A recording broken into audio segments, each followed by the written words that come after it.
Okay students, మనం third lesson గురించి చూస్తూ ఉన్నాం. The size of GDP is increased as more and more goods and services are produced. మనకి ప్రతి సంవత్సరం కూడా ఈ గ్రాస్ డొమెస్టిక్ ప్రోడక్ట్ అనేటువంటిది పెరుగుతూ ఉంటుంది అని చెప్పేసి మనం అనుకోవడం అనేటువంటిది జరిగింది. అదేవిధంగా గ్రాస్ డొమెస్టిక్ ప్రోడక్ట్ని ఏ విధంగా లెక్కిస్తారు అనేటువంటిది చూస్తూ ఉన్నాం.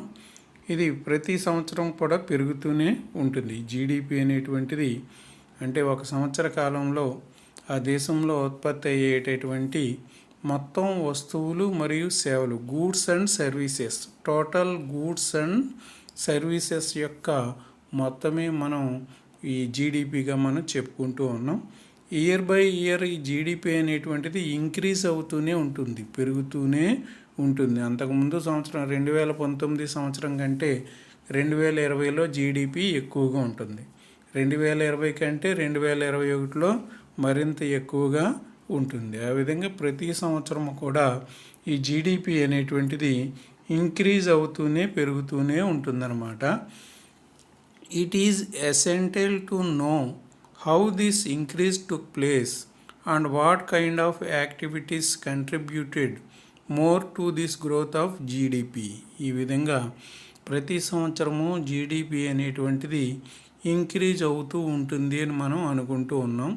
అయితే ఎందువల్ల ఇంక్రీజ్ అవుతుంది, అదేవిధంగా ఏ సెక్టార్లో ఏ యాక్టివిటీస్ ఎక్కువగా పెరిగినాయి, ఏ సెక్టార్లో యాక్టివిటీస్ పెరగడం వల్ల గూడ్స్ ప్రొడక్షన్ అనేటువంటిది పెరగడం వలన ఆ జీడిపి అనేటువంటిది డెవలప్ అవ్వడం జరిగింది, పెరగడం అనేటువంటిది జరిగింది అనేటువంటిది మనం చూడవచ్చు. అంటే మనం సెక్టార్స్ ఆల్రెడీ మీకు తెలుసు, agriculture sector, industrial sector and service sector. ఈ విధంగా అగ్రికల్చర్ సెక్టార్లోనూ ప్రొడక్షన్ పెరుగుతూ ఉంటుంది, ఇండస్ట్రియల్ సెక్టార్లోనూ ప్రొడక్షన్ పెరుగుతూ ఉంటుంది, సర్వీసెస్ సెక్టార్లో కూడా సర్వీసెస్ పెరగడం అనేటువంటిది జరుగుతుందన్నమాట. అవన్నీ పెరుగుతున్నప్పుడు అగ్రికల్చర్ సెక్టార్లో ప్రొడక్షన్ పెరిగినా జీడిపి పెరుగుతుంది, ఇండస్ట్రియల్ సెక్టార్లో ప్రొడక్షన్ పెరిగినా జీడిపి పెరుగుతుంది, సర్వీసెస్ పెరిగినా ఈ జీడిపి అనేటువంటిది పెరగడం అనేటువంటిది జరుగుతుంది. లేదా మూడింట్లోనూ పెరుగుదల రావచ్చు, కంపల్సరీ మూడింట్లోనూ పెరుగుదల వలన కూడా జీడిపి అనేటువంటిది పెరుగుతూ అనేటువంటిది డెవలప్ అవడం అనేటువంటిది జరుగుతుందన్నమాట. In developed countries agriculture and other allied activities contributed more to GDP in the initial stages. అదేవిధంగా డెవలప్డ్ కంట్రీస్లో, అభివృద్ధి చెందినటువంటి దేశాల్లో ఇనీషియల్ స్టేజ్లో అంటే స్టార్టింగ్లో అక్కడ కూడా అగ్రికల్చరే ఎక్కువ వస్తువుల్ని, అంటే అగ్రికల్చర్లోనే ఎక్కువ మంది పనిచేసేవారు, జీవనోపాధిని పొందడం అనేటువంటిది జరిగేది. అయితే తర్వాత కాలంలో అభివృద్ధి సాధించిన తర్వాత అగ్రికల్చర్లో పనిచేసేవారి యొక్క శాతం బాగా తగ్గిపోయి సర్వీస్ సెక్టార్లో పనిచేసేవారి శాతం బాగా పెరగడం అనేటువంటిది జరిగిందనమాట. ఆ విధంగా industrial and service sectors develop అయితే ఆ దేశం డెవలప్ అయినట్లుగా మనం చెప్పుకోవచ్చు అనమాట. ఆ విధంగా ఈ అభివృద్ధి చెందిన దేశాలు కూడా ఒకప్పుడు అగ్రికల్చర్ మీదనే ఆధారపడేవి. అయితే తర్వాత కాలంలో కొత్త యంత్రాలు, పరిశ్రమలు, వ్యాపారాలు ఇవన్నీ స్టార్ట్ చేసి వాళ్ళు సర్వీస్ సెక్టార్ని బాగా ఇంక్రీజ్ చేయడం అనేటువంటిది జరిగిందనమాట. Production rises as the farming methods change. అదేవిధంగా ప్రొడక్షన్, ఉత్పత్తి అనేటువంటిది మరి అనేక రకాలైనటువంటి మార్పుల వలన ఉత్పత్తి అనేక రెట్లు పెరగడం అనేటువంటిది జరిగింది. అంటే వ్యవసాయ రంగంలో మీ తాతగారి సమయంలో 1 ఎకరం చేనికి 25 బస్తాలు పండించడం అంటే చాలా గ్రేట్. ఆ రోజుల్లో 25 బస్తాలు పండేసిందిరా అనుకునేవారు. అప్పుడు అదే గ్రేటు. అప్పుడున్న పరిస్థితుల్లో, అప్పుడున్న పద్ధతుల్లో ఆ 25 బస్తాలు పండించడమే గ్రేటు. ఇప్పుడు చూడండి, మీ నాన్నగారు ఎంత పండిస్తున్నారు పంటలో? 50 బస్తాలు పండిస్తున్నారు. బొండాలు అయితే 50 బస్తాలు అయిపోతుంది. అదేవిధంగా స్వర్ణ అయితే 40-45 బస్తాలు స్వర్ణ అవడం అనేటువంటిది జరుగుతుంది. అంటే అప్పుడు మీ తాతగారు 25 బస్తాలు పండించే గొప్ప అనుకునేవారు. మరి ఇప్పుడు మీ నాన్నగారు దానికి రెట్టింపు 50 బస్తాలు పండించడం అనేటువంటిది జరుగుతుంది. ఇది కారణం ఏంటయ్యా అంటే, మీ తాతయ్య గారేమో 25 బస్తాలే పండించేవారు, అదే గొప్ప పంట అనుకునేవారు. కానీ మీ నాన్నగారు 50 బస్తాలు పండించడం అంటే రెట్టింపు పంట అదే ఎకరం చేలో, మళ్ళీ చేనేం పెరగలేదు, అదే ఎకరం చేలో మీ తాతయ్య గారు 25 బస్తాలు పండించగలిగేవారు. అప్పట్లో అదే గొప్ప అనుకునేవారు. కానీ ఇప్పుడు అదే ఎకరం చేలో మీ నాన్నగారు బొండాలు అయితే 50 బస్తాలు పైగా 50-55 బస్తాల వరకు కూడా పండించేయడం జరుగుతుంది. అయితే ఎందువలన ఇది సాధ్యమైంది? ఏ విధంగా సాధ్యమైందంటే కొన్ని మెథడ్స్ అనేటువంటివి మారడం అనేటువంటిది జరిగింది. అంటే వ్యవసాయ పద్ధతులు, వ్యవసాయంలో చేసేటటువంటి ఫార్మింగ్ మెథడ్స్, వ్యవసాయ పద్ధతులు అనేటువంటివి కొద్దిగా మార్పు రావడం అనేటువంటిది జరిగిందనమాట. ఇదిగో చూడండి, ఇవన్నీ కూడా మీ తాతయ్య గారి కాలంలో ఉన్నటువంటి వ్యవసాయ పద్ధతులు అనమాట. అప్పుడు చేలని ఈ ఎడ్లను కట్టి నాగలి పెట్టి ఆ చేలు దున్నడం అనేటువంటిది జరిగేదన్నమాట. అలాగే మనుషులు వెళ్ళి కోతలు కోసేవారు, పంటలు కోసేవారు. అదేవిధంగా మనుషులు మరి ఆ పండినటువంటి పంటని ఒక రాయికి వేసి కొడితే ఆ ధాన్యం అంతా రాలుతూ ఉండేది. బల్లకేసి కొట్టేవారు. నా చిన్నప్పుడు కూడా బల్లకేసి కొడుతూ ఉండేవారు అనమాట. ఆ విధంగా పూర్వకాలం అన్నీ కూడా పురాతనమైన పద్ధతులు. అంటే యంత్రాలు లేవు ఆ రోజుల్లో. యంత్రాలు అనేటువంటివి లేకపోవడం వలన మనిషి యొక్క శ్రమనే ఆసరాగా తీసుకుని అక్కడ పంటలు పండించడం అనేటువంటిది జరిగిందనమాట. అందువలన అప్పట్లో ఉత్పత్తి ఇంకా ఇప్పుడు మనకి అనేక రకాలైనటువంటి క్రిమిసంహారక మందులు, పురుగు మందులు, ఎరువులు, రసాయనాలు అంటే పిండేస్తాం కదా చేలకి, అవన్నీ వచ్చినాయి. మీ తాతగారి కాలంలో ఉండేది కదా, అలాగా ఊడ్చేసి వచ్చేసేవారు, అది పండినంత పండేది అంతే. కానీ అలా కాదు కదా, ఇప్పుడు మీ నాన్నగారు ఎక్కువ ధాన్యం రావాలని పట్టుకెళ్ళి చేలకి డిఏపి అని, ఫ్యాక్టమ్ పాస్ అని, 3-17 అని, 22-22 అని ఇలా రకరకాలుగా మరి ఎరువులు అనేటువంటివి వస్తూ ఉంటాయి కదా, వాటిని బస్తాలతో పట్టుకెళ్ళి మీ నాన్నగారు పొలానికి జల్లుతూ ఉంటారు కదా. అంతేకాకుండా పెస్టిసైడ్స్ ఉంటాయి కదా, కీటకాలను చంపేసేటటువంటి పెస్టిసైడ్స్ అనేటువంటివి ఉంటాయి. వాటిని స్ప్రేయర్ తోటి పంట పొలాలకి కొట్టడం అనేటువంటిది జరుగుతుందన్నమాట. ఇవన్నీ పురాతన పద్ధతులు అయితే, ఇక్కడ ఆధునికమైన పద్ధతులు మనకు చూడండి. ట్రాక్టర్స్ అనేటువంటివి అవైలబిలిటీ ఉన్నాయి. పెద్ద ట్రాక్టర్లో ఉన్నాయి, చిన్న ట్రాక్టర్లో ఉన్నాయి అన్నమాట. కొంతమంది రైతులు పెద్ద ట్రాక్టర్లతో దమ్ములు చేసుకుంటారు, కొంతమంది రైతులు చిన్న ట్రాక్టర్లతో దమ్ము చేసుకోవడం అనేటువంటిది జరుగుతుంది.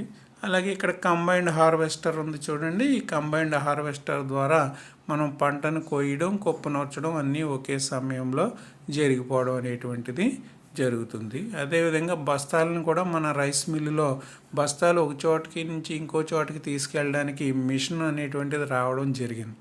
మన మండపేటలో ఉన్నటువంటి కొన్ని పెద్ద పెద్ద రైస్ మిల్లుల్లో మనుషుల చేత బస్తాలు మోయించకుండా మిషన్సే బస్తాలని ఒక చోట నుంచి మరొక చోటికి తీసుకెళ్ళి వేయడం అనేటువంటిది జరుగుతుందన్నమాట. ఆ విధంగా మనుషుల యొక్క శారీరక శ్రమ స్థానంలో ఇప్పుడు అన్నీ కొత్త పద్ధతులు, కొత్త మిషన్స్ రావడం వలన ఉత్పత్తి అనేటువంటిది పెరగడం అనేటువంటిది జరిగింది.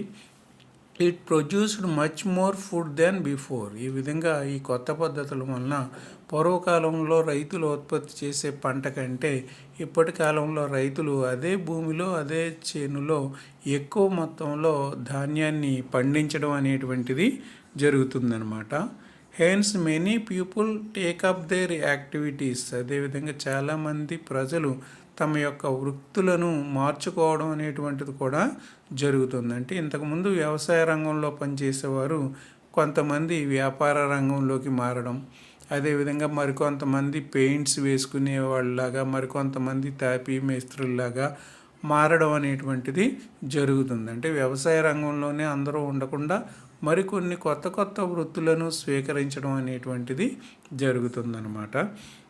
There are increasing number of craft persons and traders. అదేవిధంగా ఇందువలన increasing number of craft persons అంటే వృత్తి నిపుణులు. క్రాఫ్ట్ పర్సన్స్ అంటే వృత్తి నిపుణులు, అంటే పెయింటర్స్ అందరూ కూడా ఒక క్రాఫ్ట్ పర్సన్స్ అనమాట, ఒక సెక్షన్ అనమాట. అంటే పెయింటింగ్ చేయడం వాళ్ళ వృత్తి, చక్కగా పెయింటింగ్ చేస్తారు.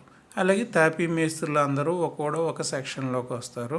అదేవిధంగా కమ్మరి వారు అంటే ఈ కప్బోర్డ్స్ అవి తయారు చేస్తూ ఉంటారు కదా, కమ్మరి వారు, అటువంటి వాళ్ళందరూ కూడా ఒక గ్రూప్లోకి వస్తారు.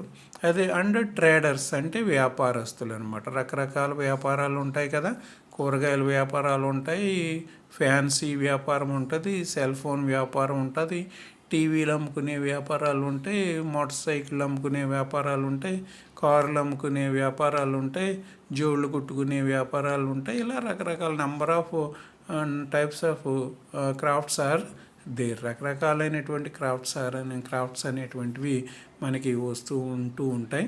ఆ విధంగా ఆ క్రాఫ్ట్స్ని బట్టి ఒక్కొక్క వస్తువుని అమ్ముకునే వ్యాపారస్తులు, ధాన్యం వ్యాపారస్తులు ఉంటారు. మీకు గ్రామాల్లో అయితే రైతుల దగ్గర నుంచి వచ్చే ధాన్యాన్ని కొని మిల్లుకి అమ్మేటటువంటి ధాన్యం వ్యాపారస్తులు ఉంటారు, కూరగాయల వ్యాపారస్తులు ఉంటారు, మాంసం అమ్ముకునేటువంటి వాళ్ళు ఉంటారనమాట. ఈ విధంగా రకరకాలుగా వ్యాపారాలు చేసుకునేటటువంటి, కొబ్బరికాయలు కొనుక్కునే వ్యాపారస్తులు ఉంటారు.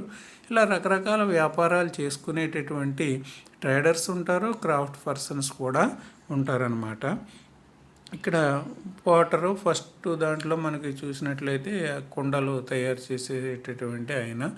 రెండవ ఫోటోలో మనకి రెండవ ఫోటోలో కార్పెంటర్స్ ఉన్నారు. కప్బోర్డ్ అనేటువంటిది తయారు చేస్తూ ఉన్నారు కదా, ఆ విధంగా కార్పెంటర్స్. తర్వాత ఇంకొక ఆయన ఐరన్ వస్తువుల్ని, అంటే కొడవలు కానివ్వండి, కత్తి కానివ్వండి, ఇటువంటివి ఇనుముతో ఉపయోగపడే గడ్డపార కానివ్వండి, ఇటువంటివి ఉంటాయి కదా, అవి తయారు చేసేటటువంటి వ్యక్తి. మరొకటి మగ్గం, చేనేతకారులు ప్రతి ఊరిలోనూ ఉంటారు కదా, చేనేతకారులు అంటాం కదా, మగ్గం నేర్చుకునేటటువంటి వాళ్ళు, కరణి భక్తులు అంటాం కదా, వాళ్ళు అనమాట. ఆ వృత్తి చేసేటటువంటి వాళ్ళు ఉంటారు. అదేవిధంగా కూరగాయలు అమ్ముకునేటటువంటి వ్యక్తులు ఉంటారు, బట్టలు అమ్ముకునేటటువంటి వ్యక్తులు అనేటువంటి వాళ్ళు ఉంటారు, కూరగాయల షాపులు ఉంటాయి, పళ్ళు ఫ్రూట్స్ అమ్ముకునేటటువంటి వాళ్ళు ఉంటారనమాట. ఈ విధంగా మనకి అనేక రకాలైనటువంటి క్రాఫ్ట్ పర్సన్స్ కనిపిస్తారు. అంటే పోటర్స్, కార్పెంటర్స్, అదేవిధంగా గోల్డ్ స్మిత్ ఏదో అంటారు కదా, బ్లాక్ స్మిత్ అంటారు కదా, అవి. నెక్స్ట్ ఈ చేనేత పనివారు, ఫ్రూట్స్ అమ్ముకునేటటువంటి వాళ్ళు, క్లాత్స్ అమ్ముకునేటటువంటి వాళ్ళు, వెజిటబుల్స్ సెల్ చేసుకునేటటువంటి వాళ్ళు, ఇవి రకరకాలైనటువంటి వృత్తులు అనేటువంటివి ఉంటూ ఉంటాయి అన్నమాట. Buying and selling activities increased many times. అదేవిధంగా buying and selling activities increased many times. అదేవిధంగా అమ్మేవారు, కొనేవారు కూడా పెరగడం జరిగింది. అనేక వస్తువుల్ని కొనుక్కునేవాళ్ళు ఇప్పుడు ఉన్నారు, అనేక వస్తువుల్ని సెల్లింగ్ చేసేవాళ్ళు కూడా మనకి కనిపిస్తూ ఉన్నారనమాట. మన సమాజంలో మనం మొదట ఆహార పదార్థాలని అందరూ కొంటాం, తర్వాత మనకు దగ్గర ఉన్నటువంటి డబ్బులను ఉపయోగించుకుని మన యొక్క ఆర్థిక స్థితిని బట్టి సైకిల్ కొనుక్కోవడము, మోటార్ సైకిల్ కొనుక్కోవడము, కారు కొనుక్కోవడము, లేకపోతే ఏసీ కొనుక్కోవడము, ఫ్రిడ్జ్ కొనుక్కోవడము, వాషింగ్ మిషన్ కొనుక్కోవడము, మంచం కొనుక్కోవడము, అంటే కార్డ్స్ కొనుక్కోవడము, ఇలా మన దగ్గర ఉన్నటువంటి డబ్బులను బట్టి అనేక వస్తువుల్ని మనం కొనుక్కుంటూ ఉంటాం. అదేవిధంగా ఆ వస్తువుల్ని అమ్మేటటువంటి ట్రేడర్స్ కూడా చాలామంది ఉంటారనమాట. ఆ వస్తువుల్ని అమ్మేటటువంటి వ్యక్తులు మన ఊరు చూడండి, కూరగాయలు అనేటువంటివి మన ఆంజనేయ స్వామి గుడి పక్కన ప్రధానంగా 3-4 దుకాణాలు ఉంటాయి. ఎప్పుడు నిత్యం ఉండేటటువంటి దుకాణాలు ఆంజనేయ స్వామి గుడి పక్కన కూరగాయలు కానీ, మాంసం కానీ, ఇతర ఎన్వి ఐటమ్స్ కానీ అమ్మేటటువంటివి ఉంటాయి. అదేవిధంగా ఇంకా ఏంటంటే మనం వీధి తిరుగుతూ కూరగాయలు అమ్ముకునేటటువంటి సెల్లర్స్ కూడా చాలామంది ఉంటూ ఉంటారనమాట. ఇలాగ అనేక రకాలైనటువంటి వస్తువుల్ని కొనడము పెరిగింది, అమ్మడము కూడా పెరిగిందనమాట. ఇలా మార్కెట్స్కి వెళ్ళినట్లయితే మనం రకరకాలైనటువంటి వస్తువుల్ని మనం కొనుక్కోవచ్చు. ఫ్రూట్స్ కావచ్చు, వెజిటబుల్స్ కావచ్చు, లేకపోతే ఫ్లవర్స్ కావచ్చు, లేకపోతే అందమైన దండలు, లేకపోతే గాజులు, ఆడవారు ఉపయోగించుకునే అలంకరణ సామాగ్రి అంటాం చూడండి, ఈ అలంకరణ సామాగ్రి కానీ, ఇలా ఎన్నో రకాలైనటువంటి వస్తువుల్ని మనం షాప్కి వెళ్ళి బై చేయొచ్చు అనమాట. Rulers employed large number of people as administrators, army etcetera. ఇదే విధంగా ఎంప్లాయిడ్ అంటే చదువుకున్నటువంటి వాళ్ళు చాలామంది, మరి అడ్మినిస్ట్రేటర్స్ అంటే పరిపాలనాధికారులుగాను, ఆర్మీ సైనికులుగాను ఎక్కువ మంది ఉద్యోగాలు సంపాదించుకోవడం అనేటువంటిది జరుగుతుంది. అడ్మినిస్ట్రేషన్లోకి గవర్నమెంట్ ఉద్యోగులు అందరూ వచ్చేస్తారు. ప్రభుత్వ పరిపాలన అంతా కూడా ఉద్యోగస్తుల ద్వారానే కదా జరుగుతుంది. సో ఈ అడ్మినిస్ట్రేటర్స్ అనేటువంటి దాని పదంలోకి మొత్తం కేంద్ర రాష్ట్ర ప్రభుత్వాల ఉద్యోగులు, అన్ని రకాల ఉద్యోగులు కూడా అందులోకి రావడం జరుగుతుంది. అలాగే మన దేశాన్ని రక్షించే ఆర్మీ ఉంటుంది కదా, ఆ ఆర్మీలోకి కూడా చాలామంది మన యువకులు అనేటువంటి వాళ్ళు వెళ్ళి మరి సైన్యంలో శత్రు దేశాలని ఎదిరించడంలో ముఖ్యమైన పాత్ర పోషించడం అనేటువంటిది జరుగుతుందన్నమాట. ఈ కల్నల్ సంతోష్ మొన్న చైనా వారితో జరిగినటువంటి గొడవలో ఆయన మరణించడం అనేటువంటి జరిగింది కదా. మన తెలుగు అయిన మన తెలంగాణ రాష్ట్రానికి సంబంధించినటువంటి ఆయన కల్నల్ సంతోష్ కుమారు అక్కడ చైనా వారితో జరిగినటువంటి గొడవలో ఆయన మరణించడం అనేటువంటిది, వీరోచితంగా వాళ్ళని ఎదిరించి చైనా వాళ్ళని మరణించడం అనేటువంటిది జరిగిందనమాట. ఈ విధంగా సైనికులుగా చాలామంది చదువుకున్నటువంటి వాళ్ళు ఉద్యోగాల్ని సంపాదించుకోవడం అనేటువంటిది జరుగుతుంది. At this stage most goods produced from agriculture and related sectors and most people were employed in this sector.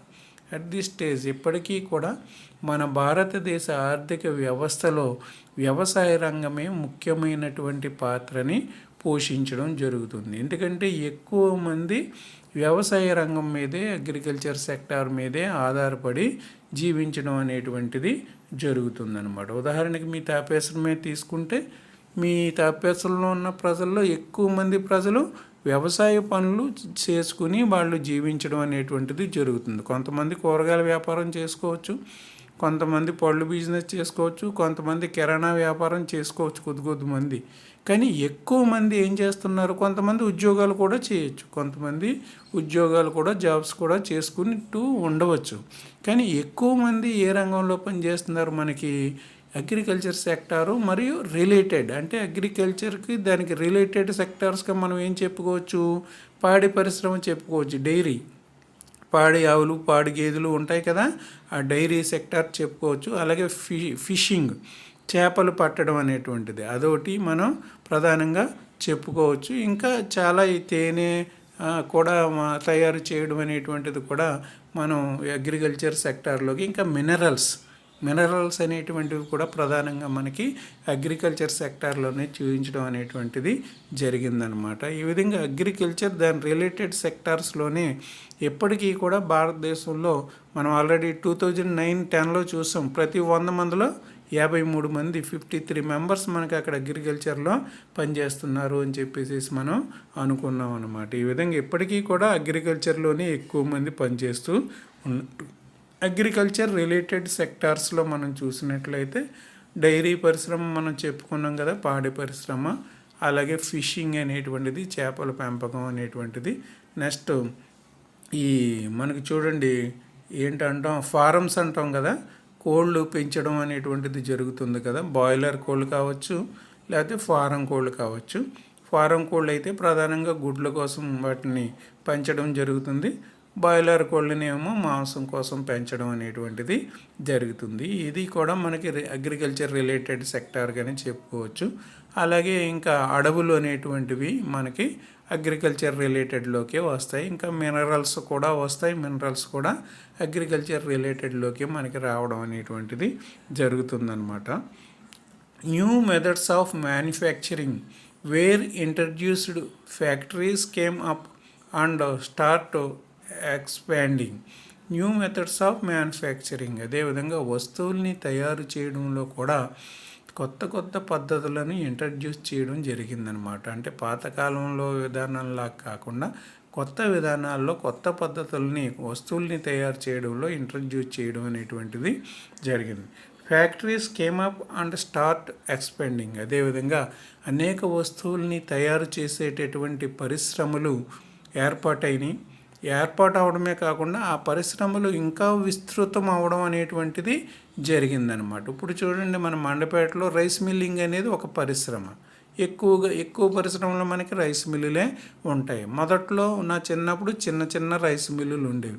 కానీ ఇప్పుడు చూడండి, ఎంతో ఆధునికమైనటువంటి టెక్నాలజీ కలిగినటువంటి పెద్ద రైస్ మిల్లులు మనకి ఏడుద రోడ్లో కానీ బైపాస్ రోడ్లో కానీ చాలా పెద్ద రైస్ మిల్లులు వెళ్ళే రోడ్డు కావచ్చు, లేకపోతే మండపేట బైపాస్ రోడ్డు ఉంది కదా, బైపాస్ రోడ్లో కూడా చాలా పెద్దవైనటువంటి రైస్ మిల్లులు, మనకి ఆధునికమైనటువంటి టెక్నాలజీ కలిగినటువంటి రైస్ మిల్లులు అనేటువంటివి మనకి కనిపించడం అనేటువంటిది జరుగుతుందన్నమాట.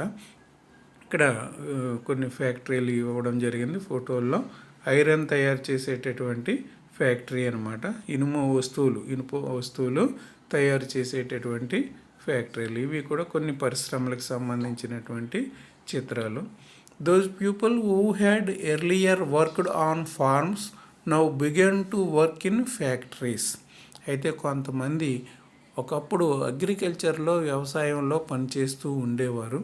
అయితే వాళ్ళు ఇప్పుడు ఫ్యాక్టరీల్లో పనులకి ఆకర్షణంగా వెళ్ళడం అనేటువంటిది జరుగుతుందన్నమాట. అంటే వ్యవసాయ పనుల కంటే ఫ్యాక్టరీలలో పనులు కదా శుభ్రంగా ఈజీగా ఉంటాయి కాబట్టి కొద్దిగా వేతనం కూడా ఎక్కువ వస్తుంది, కాబట్టి జీతం కూడా ఎక్కువగా వస్తుంది. కాబట్టి వ్యవసాయ రంగంలో పనుల్ని వదిలేసి మరి ఫ్యాక్టరీల్లోకి వెళ్ళడం అనేటువంటిది జరుగుతుంది. మీ ఊర్లో కూడా చాలామంది అన్నయ్యలు ఈ రైస్ మిల్లుల్లో కానీ, లేకపోతే మన మారేడుబాకలో ఉన్నటువంటి పేపర్ మిల్లో కానీ, లేకపోతే ఎడిబుల్ ఆయిల్ మిల్లు ఉంది కదా, మనకి గుమ్మలేరు వెళ్ళే దారిలోను, నేలటూరు వెళ్ళే దారిలోను ఎడిబుల్ ఆయిల్ మిల్స్ ఉన్నాయి కదా, తౌడు నుంచి నూనె తయారు చేసే ఆయిల్ మిల్స్.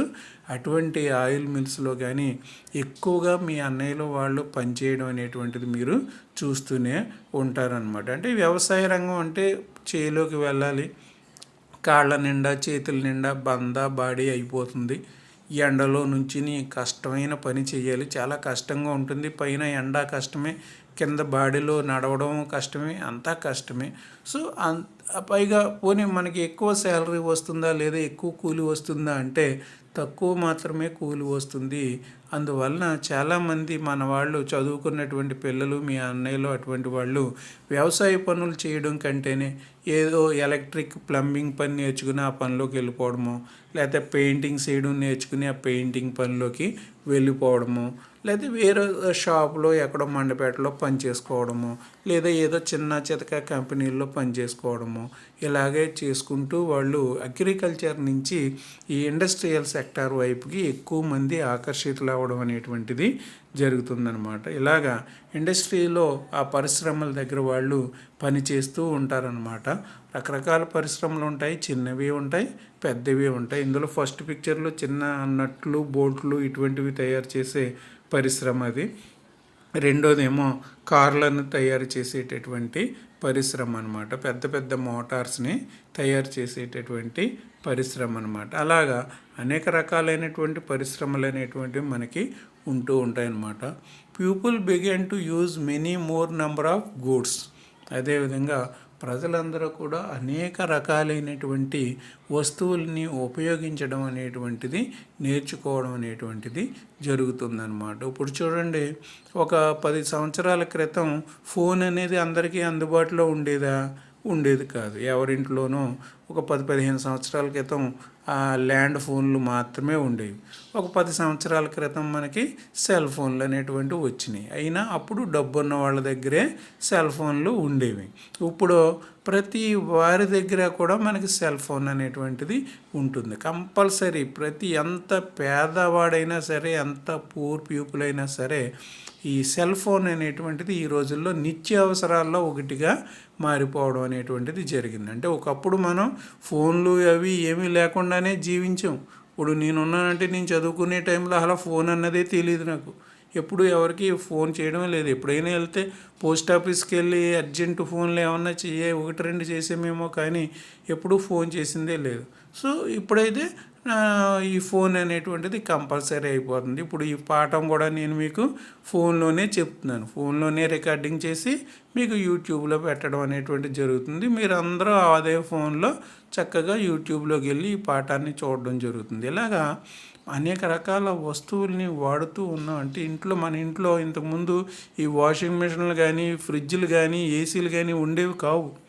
కానీ ఇప్పుడు అందరి ఇళ్లలోనూ కూడా వాషింగ్ మిషన్లు వచ్చినాయి, అందరి ఇళ్లలోనూ ఫ్యాన్లు వచ్చినాయి, ఫ్రిడ్జ్లు వచ్చినాయి, టీవీలు వచ్చినాయి, స్మార్ట్ టీవీలు వచ్చినాయి. ఇలా రకరకాల కొత్త కొత్త వస్తువులు అనేటువంటి వాటిని మనం కూడా ఉపయోగించుకుంటాం. అంటే మన యొక్క ఆర్థిక పరిస్థితి ఇంతకు ముందు కంటే కొద్దిగా మెరుగైంది. అంటే మన భారతదేశానికి స్వాతంత్రం వచ్చినప్పుడు మన ఆర్థిక పరిస్థితి వేరు, ఇప్పుడు మన ఆర్థిక పరిస్థితి వేరు. అప్పుడు ఇంకా బాగా పూర్గా ఉండేవాళ్ళం, బాగా వెనకబడి ఉండేవాళ్ళం. అయితే ఈ మధ్యకాలంలో కొంతలో కొంత డెవలప్మెంట్, మరీ ఎక్కువని చెప్పలేం కానీ కొంతలో కొంత డెవలప్మెంట్ అనేటువంటిది సాధించడం జరిగింది.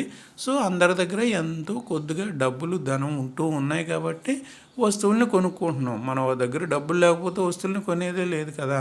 సో అందరి ఆర్థిక పరిస్థితి కాస్త కూస్తో మెరుగుపడింది కాబట్టి మరి కొన్ని రకాలైనటువంటి వస్తువుల్ని మనం ఉపయోగించడం అనేటువంటిది మొదలుపెట్టామన్నమాట. ఇలాగా అనేక రకాలైనటువంటి వస్తువుల్ని మనం బై చేసుకుంటూ ఉంటాం. సౌందర్యకరమైనటువంటి వస్తువులు కావచ్చు, లేదా మన సౌకర్యవంతమైన వస్తువులు కావచ్చు, ఇంట్లో ఉపయోగించుకునేవి కావచ్చు, అందానికి ఉపయోగించేవి కావచ్చు, లేదా తినడానికి ఉపయోగించేవి కావచ్చు.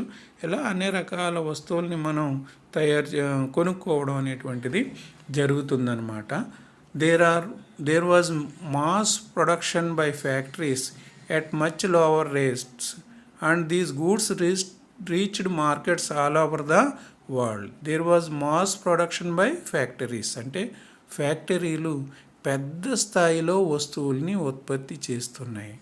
ఎట్ మచ్ లోవర్ రేట్స్ అంటే తక్కువ ధరలకే పెద్ద స్థాయిలో వస్తువుల్ని ఉత్పత్తి చేస్తున్నాయి. And these goods reached markets all over the world. ఈ విధంగా ఈ ఇండియాలో తయారైన వస్తువును ఇప్పుడు ఇండియాలో అమ్ముకోవాలని ఏమి లేదు, ప్రపంచంలో ఎక్కడైనా అమ్మేయచ్చు.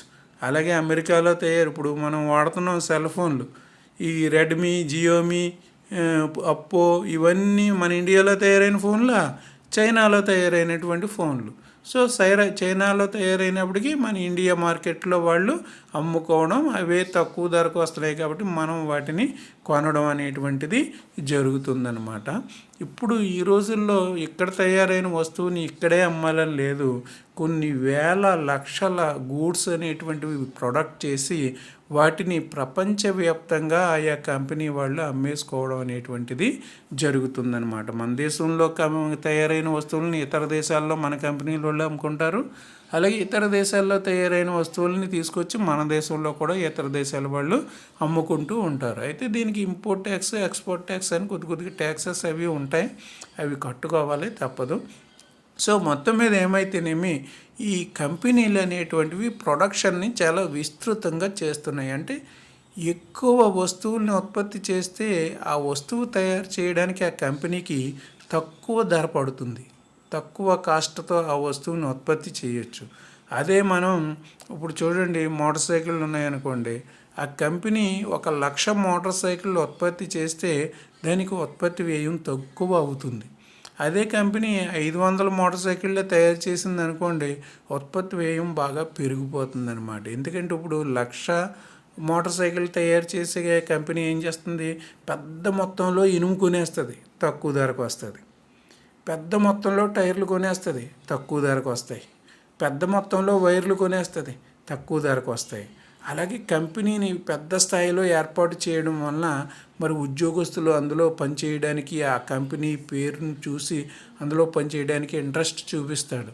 సో ఆ విధంగా ఈ ప్రొడక్షన్ కాస్ట్ అనేది తగ్గుతుందన్నమాట. ఎక్కువ వస్తువుల్ని తయారు చేసినప్పుడు ఆ ప్రొడక్షన్ కాస్ట్ అనేటువంటి తగ్గుతుంది. కాబట్టి ప్రతి కంపెనీ కూడా ఎక్కువ మొత్తంలో వస్తువులని ఉత్పత్తి చేయడానికి ప్రయత్నించడమే కాదు, ఉత్పత్తి చేసి ప్రపంచంలో ఏ మూలైనా సరే అమ్మేస్తుంది. తన దేశంలోనే అమ్మాలని లేదు ఈ రోజుల్లో. ఫ్రీ మార్కెట్ అంతా కూడా, ప్రపంచం అంతా కూడా స్వేచ్ఛా వర్తకం, ఫ్రీ మార్కెట్ అనేటువంటిది ఉంది. ఏ దేశం వస్తువు ఏ దేశంలోనైనా స్వేచ్ఛగా అమ్ముకోవచ్చు. చాలా దేశాల్లో ఇదే విధానం అనేటువంటిది ఉంటుందన్నమాట. ఇక్కడ మనం చూసినట్లయితే ఇక్కడ చూడండి, కియా కార్ల పరిశ్రమ మనకి అనంతపురంలో వచ్చింది కదా. మరి అనంతపురంలో ఉన్న కియా కార్లు కేవలం మన ఇండియాలోనే అమ్ముతుందా, ఓన్లీ ఆంధ్రప్రదేశ్లోనే అమ్ముతుందా? లేదు కదా, మొత్తం ఆల్ ఓవర్ ఇండియా అంతా అమ్ముతుంది, ఆల్ ఓవర్ వరల్డ్లో కూడా అమ్మడం అనేటువంటిది జరుగుతుందన్నమాట. అలాగే ఈ డ్రింక్స్ తయారు చేసేటటువంటి కోకో కోలా ఉన్నాయి కదా, పెప్సీ ఉన్నాయి కదా, కోకో కోలా, పెప్సీ, ఇవి కూడా మరి ఇంటర్నేషనల్ కంపెనీలే, ఇండియాలో ఉన్నటువంటి కంపెనీలు కావు. కోకోకోలా అనేది, పెప్సీ అనేది కూడా, ఇది కూడా మల్టీనేషనల్ కంపెనీస్ అనమాట. చాలా దేశాల్లో అవి తమ డ్రింక్స్ని అమ్ముకోవడం అనేటువంటిది జరుగుతుంది. ఈ విధంగా బల్క్గా వాళ్ళు తయారు చేస్తారు. మనకు చూడండి, రామచంద్రపురంలో ఆర్టోస్ ఉంది. రామచంద్రపురంలో ఆర్టోస్ డ్రింక్ తయారు చేసే కంపెనీ ఉంది. కానీ అది తక్కువ మొత్తంలోనే తయారు చేయగలుగుతుంది. డ్రింక్ అనేది తక్కువ, దానికి మార్కెట్ తక్కువ. ఓన్లీ మన తూర్పుగోదావరి జిల్లాలోనే ఆర్టోస్ అనే డ్రింక్ అమ్ముడవుతుంది. మిగతా జిల్లాల వారికి ఈ ఆర్టోస్ గురించి తెలీదు. ఎందుకంటే అది చిన్న కంపెనీ, ఎప్పుడో బ్రిటిష్ వాళ్ళ కాలంలోనే దాన్ని ఏర్పాటు చేశారు. నిజానికి మన రాజపురంలో రాజుగారి కంపెనీ అంటారనమాట. అది ఆ రాజుగారి కంపెనీ బ్రిటిష్ వాళ్ళ టైంలో ఏర్పాటు చేస్తే బ్రిటిష్ వాళ్ళు ఆ డ్రింక్ తాగి చాలా మెచ్చుకునేవారు. అబ్బా బాగుంది ఆ డ్రింకు, చాలా బాగుంది అని అనేవారు ఆర్టోస్ డ్రింక్ తాగి. సో ఆ కంపెనీ మరి చిన్న పెట్టుబడి, చిన్న కంపెనీ కావడం వలన అలాగే ఉండిపోయింది. కానీ కోకోకోలా, పెప్సీ లాంటి కంపెనీలు చాలా కోట్ల పెట్టుబడితో అవి ఉండడం జరిగింది. కాబట్టి అది టీవీల్లో ప్రచారం చేసుకోగలిగితే అవన్నీ. మరి ఆర్టిస్ట్ వాళ్ళు టీవీల్లో ప్రచారం చేయలేరు కదా, ఎందుకంటే ఓన్లీ ఈస్ట్ గోదావరిలోనే వాళ్ళ డ్రింక్ అమ్ముడవుతుంది. ఆ వచ్చే డబ్బులు తీసుకెళ్ళి టీవీలో ప్రకటనలకు ఇస్తే ఇంక డ్రింక్ ఎలా ఉత్పత్తి చేస్తారు, వీళ్ళు చేయలేరు కదా. అందుకని అనమాట ఆ డ్రింక్ గురించి ప్రపంచ ప్రజలకు ఎవరికి తెలియదు. మన తూర్పుగోదావరి జిల్లాలో ఉంది కాబట్టి, మన పూర్వీకుల నుంచి తాగుతున్నారు కాబట్టి మనకి కొంత ఐడియా ఉంది. అది కూడా పెద్దవాళ్ళకి, మీ చిన్నపిల్లలకి ఆర్టోస్ గురించి తెలిసి ఉండకపోవచ్చు కూడాను. ఓకే, ఈ విధంగా మనకి పెద్ద స్థాయిలో ఉత్పత్తి చేస్తే మనకి ఏంటంటే చక్కగా ఉత్పత్తి వ్యయం తగ్గుతుంది. తక్కువ ధరకి ఆ వస్తువుని మనం అమ్ముకోవచ్చు అనమాట. అదేవిధంగా కాస్ట్ ఆఫ్ ప్రొడక్షన్ కూడా తగ్గుతుంది. ఆ వస్తువుని తయారు చేయడానికి అయ్యే వ్యయం కూడా తగ్గుతుందన్నమాట. For these countries industrial production gradually became the most important sector in terms of production and employment. అదేవిధంగా ఈ అభివృద్ధి చెందినటువంటి దేశాల్లో మరి ఈ ఏంటంటే ఈ ఇండస్ట్రియల్ సెక్టార్ అనేటువంటిది చాలా ఇంపార్టెంట్ సెక్టార్గా రూపాంతరం చెందడం అనేటువంటిది జరిగిందనమాట. అంటే ప్రొడక్షన్ అండ్ ఎంప్లాయ్మెంట్, వస్తువుల్ని తయారు చేయడంలోనూ అది ఇంపార్టెంటే. అదేవిధంగా ఆ దేశ ప్రజలకి ఉపాధిని కల్పించడంలోనూ కూడా అది ముఖ్యమైన పాత్రను పోషించడం జరుగుతుంది. అంటే ఎక్కువ పరిశ్రమలు ఉన్నప్పుడు ఎక్కువ మంది చదువుకున్న స్టూడెంట్స్కి అందులో ఉద్యోగాలు వస్తాయి. వాళ్ళందరూ అందులో ఉద్యోగాలు జాయిన్ అయ్యి హ్యాపీగా ఉద్యోగం చేసుకుంటారు. మరి పరిశ్రమలు, మన మెండపేట ఉందనుకోండి, పరిశ్రమలు ఏమున్నాయి అసలు? ఏమీ లేవు. చదువుకున్న వాళ్ళు జాయిన్ అవ్వడానికి, ఉద్యోగం చేయడానికి ఉపయోగపడే పరిశ్రమ ఏదీ లేదు. రైస్ మిల్లులు ఉన్నాయి. ఆ రైస్ మిల్లుల్లో మన చదువుకున్న వాళ్ళు ఏమన్నా పనిచేసే పనులు అందులో ఉంటాయా? ఏమీ ఉండవు. మీ నాన్నగారు అమ్మగారు చేసే పనులే ఉంటాయి అందులో. ఆ బత్తాలు మోయడం, అవి తీయడం, ఈ తీయడం, ఈ పనులన్నీ అగ్రికల్చర్ చేసేవాళ్ళే చేయగలుగుతారు. చదువుకున్న నువ్వు నేను ఆ బత్తా మోయమంటే మన వల్ల అవ్వదు. సో మన మండపేట ఏరియానే తీసుకున్నాం అనుకోండి, ఇండస్ట్రీ చాలా తక్కువ, బాగా తక్కువ. ఏదో అక్కడ మన పేపర్ మిల్లు అనేటువంటిది ఒకటి ఉంది. అటువంటి ఏవో ఒకటో రెండో ఉన్నాయి. అవి కూడా పెద్ద ఇండస్ట్రీస్ ఏం కాదు, తక్కువ చిన్న ఇండస్ట్రీస్ అనమాట. మన ఏరియాలో ఇండస్ట్రీస్ అనేది లేవు ఇంచుమించుగా. రైస్ మిల్ అనేది ఇండస్ట్రీయే, కానీ అక్కడ మనం చదువుకున్న విద్యార్థులు ఉద్యోగం చేసే పరిస్థితి ఉండదు. అగ్రికల్చర్ లేబరే అక్కడ కూడా పనిచేస్తూ ఉంటారు. అక్కడ రైస్ మిల్లుల్లో వాటిల్లోనూ పనిచేస్తూ ఉంటారు. మనకి కాకినాడ వెళ్ళినట్లయితే మాత్రం కొద్దిగా నాగార్జున ఫెర్టిలైజర్స్ అని అలా కొన్ని కంపెనీలు అనేటువంటివి కాకినాడలో మాత్రం ఉన్నాయి. వైజాగ్లో అయితే నెంబర్ ఆఫ్ కంట్రీస్. వైజాగ్ అనేటువంటిది ఇండస్ట్రియల్గా బాగా డెవలప్ అయినటువంటి సిటీ. ఇప్పుడు మన ఆంధ్రప్రదేశ్లో నెంబర్ 1 సిటీ ఏదయ్యా అంటే వైజాగే, విజయవాడ కాదు. విజయవాడ నెక్స్టే, వైజాగ్ తర్వాతే విజయవాడ అనమాట. అంటే విజయవాడలో ఇండస్ట్రీస్ లేవు, అది బిజినెస్ ఉంది. విజయవాడలో మనకు దొరకని వస్తువు ఏది ఉండదు, అన్ని రకాల వస్తువులు దొరుకుతాయి. బిజినెస్ పరంగా విజయవాడ నెంబర్ 1, కానీ ఇండస్ట్రియల్ పరంగా విశాఖపట్నం నెంబర్ 1 అనమాట. సో ఆ విధంగా మనకి ఈ ఇండస్ట్రీస్ అనేటువంటివి చాలా ఇంపార్టెంటు.